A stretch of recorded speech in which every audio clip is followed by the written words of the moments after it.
Car dealers in New Jersey have charged documentary service fees for years. These fees are for processing documents like title and registration papers, but are actually not required by the state.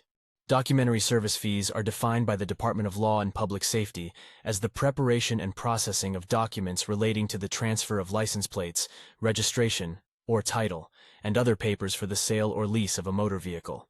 Documentary fees are considered expenses of the dealer or services necessary to complete the sale, both of which are included in the sales price definition in the law.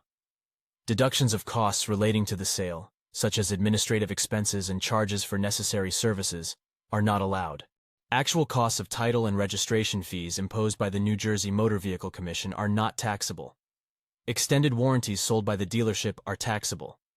In a lease transaction, separately stated bank fees or acquisition fees are considered part of the sales price.